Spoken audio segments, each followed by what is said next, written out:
Hello, in this video I'm going to talk about a healer skill that is very vital for trials, and I'm going to go over why it's important to use and how powerful it is and why it should be worn on at least one healer in your trial group at all times. So let's get into why that's important. Overflowing Altar. This is inside the Undaunted. It's the very first skill that's in the skill line, so it's really easy to use and get. Um, but I recommend getting this leveled up as best as you can, at least to morphable.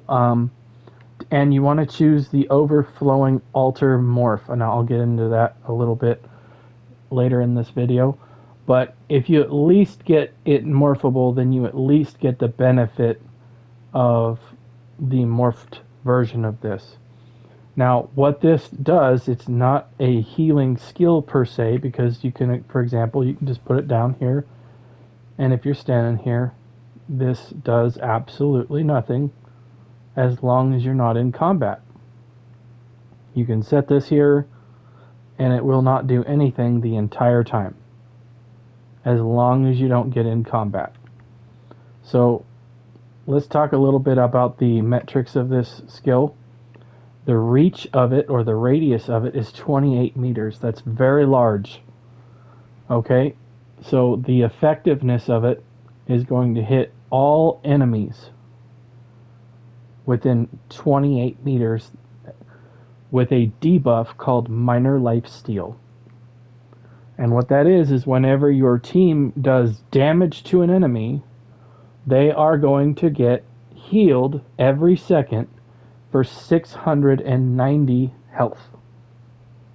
So that might not sound like an amazing heal. However, if everybody's got Minor Lifesteal on them, this can be quite helpful. Now, the main reason why this skill is run is not for that debuff.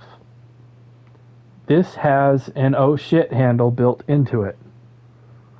Whenever somebody gets hit with a major mechanic where their health bar dips quite a bit, this has a synergy on it that will buff up that will give them a burst heal for 65% of their health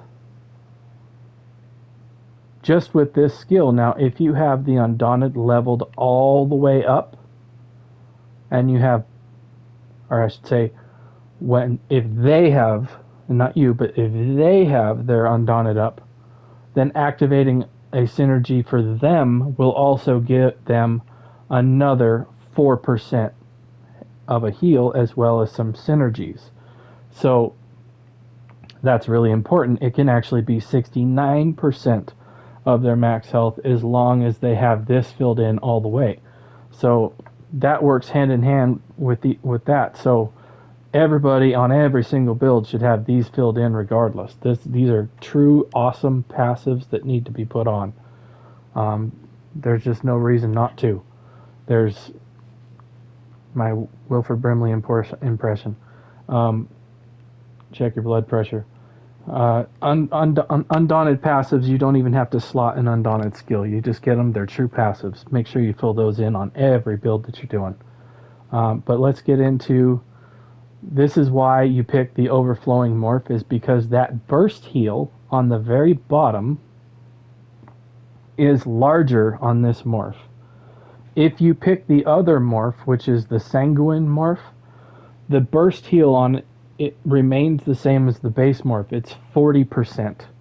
And what it does is it reduces the health cost of the skill. Well, as a healer, I'm going to be healing anyway, and I can recoup that heal in a second. The Sanguine morph also, by the way, lasts for 40 seconds instead of 30. That's not really that big of a game changer. A 30-second skill is quite a long time.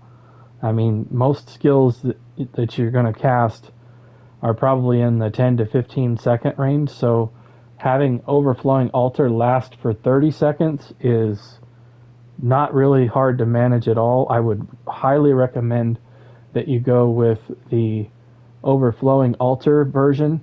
Now, once you get it morphable, you will obviously have access to the 65% or 69%, hopefully, burst heal.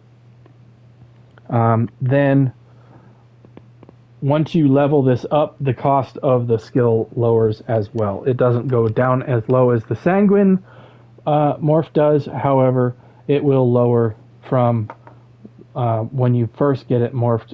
It costs more than this right here. I don't remember what it is offhand, but it is more expensive. Actually, I could probably show you by just getting on my craft build. It probably does not have it morphed. So it's probably similar to the unmorphed version. So 4,320.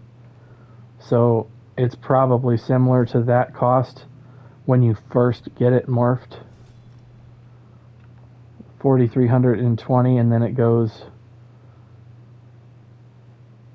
down to 4050. So that's probably in the ballpark of what it will reduce to. So a little nice to have it don't not cost as much, but I would highly recommend going with this morph.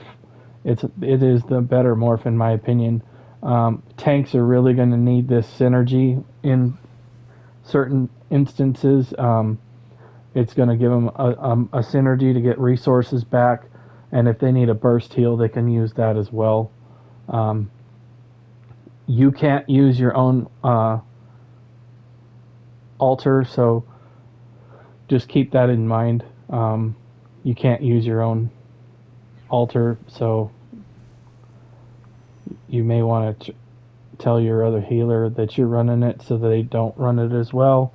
It's not necessary for having two altars out because it's going to pretty much cover everybody that's in the area. Like I said, it's got a 28 meter radius, and as you can see, this guy has the Minor Lifesteal debuff on him because I hit him. That's the Minor Lifesteal. So when you can see I'm getting healed every second, all I'm doing is light attacking him. You can see the heals hitting me. That's gonna